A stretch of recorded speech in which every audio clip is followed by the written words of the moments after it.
Every time that I've traveled since I'm a kid, I started to remember all the flavors and the smells and the aromas and everything. 今日のお料理のように僕なりにこう日本の景色、日本人がすごくこういいと思うものに対していろんな人たちがこう興味を持ってくれるような世界観、あとはすごくこうノスタルジックっていうんですかね、心の中にもともと日本人が持っているもののこうハートをつかむようなものをすごく意識してる。When I was young, I can't cook, but I remember the gestuality of the pasta or the cut the vegetables or fish, no?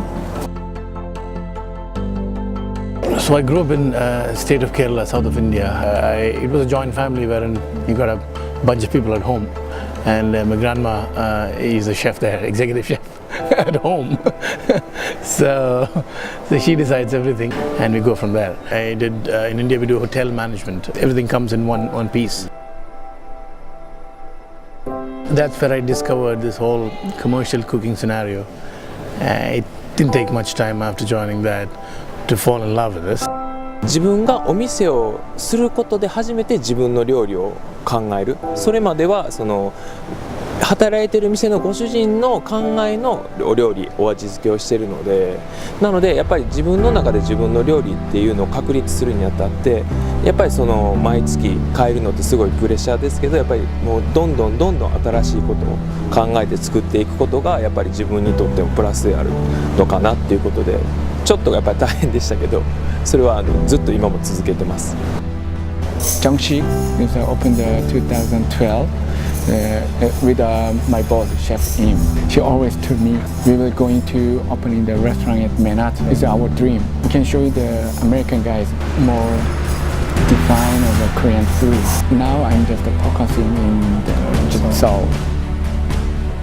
The first job I got was actually the largest sake bar in the world, called Sakagura in New York. That was the first place I worked over there, and I instantly fell in love with sake and started to study very hard. I learned something new about sake while I study about wine and vice versa.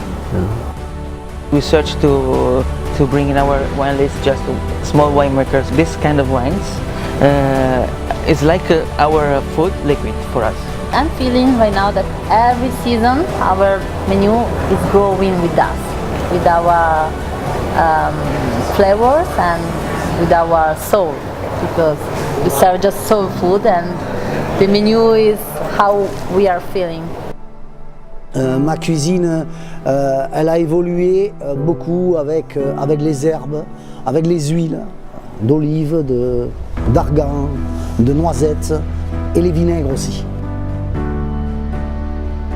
La differenza è, io l'ho visto negli anni, che quando lavori solo con l'olio d'oliva, la gente quando viene a mangiare, che hanno un congresso il giorno dopo devono lavorare, possono mangiare tanto e il giorno dopo è leggero, sono leggeri, e questa era la grande differenza. Cosa succede a lavorare solo con l'olio d'oliva e non con burro e panna.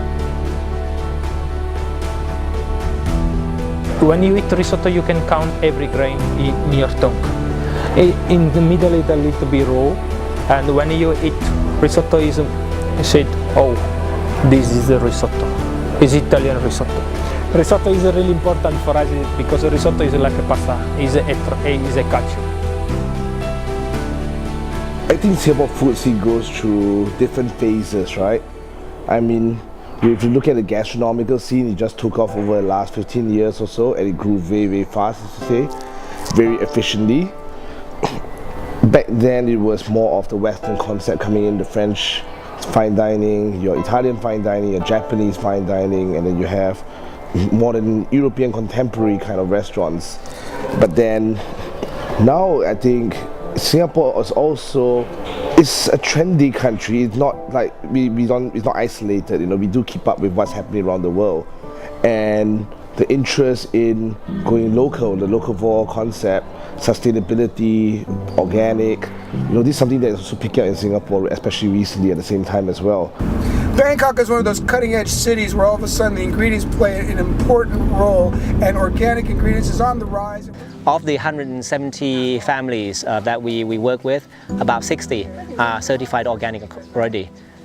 But even if we don't have the certification, I feel that we have the work system that we call the participatory guarantee system, that the farmers check one another, they have an agreement, and I think that is the most crucial part. まずたくさんのその生産者たちに会うことがとても大切だと思ってて、そこからやっぱり素晴らしいなと思った人がどんどん素晴らしいとつなげてくれるんですね。今台北で4年間やってるんですけど、一番僕にとって大切で大切なことを教えてくれたのはやっぱりこの僕に関わってる人たちの中から生まれてきましたね。We've had our first shop in Islington 13 years, and it was about 2.5 to 3 years before that. And I was doing some live TV on a show called Great Food Live, and I was doing a lot of chocolate recipes, and then they started asking me to look at the 10 best Easter eggs, the 10 best Christmas presents, all out of chocolate. That's when I started playing with chocolate, completely not thinking that I was going to be a chocolatier. I just started looking at chocolate as a new angle, and I didn't want to learn old-fashioned habits. I didn't want to make Belgian-style chocolates. Belgian chocolates have their place, but I wanted to make British chocolates, and I wanted them to be different. What I really try to see in other countries are the local things, because it's on that also that I can find some similarities with the Portuguese cuisine. So we arrived in Thailand in 1511, brought here things like the chili, like all the sweets with eggs, or most of the sweets with eggs, and for sure we took home some influence too.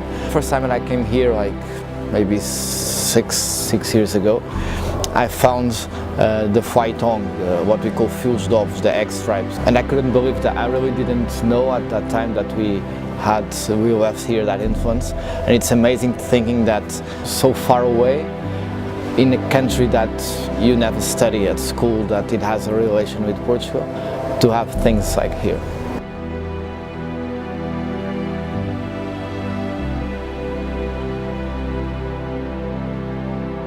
15 chefs, an amazing chocolatier, 2 of them actually with us. We have Seiju, a sommelier from Japan. We have Bobby Chin. To all the local chefs, foodies, media, friends, thank you.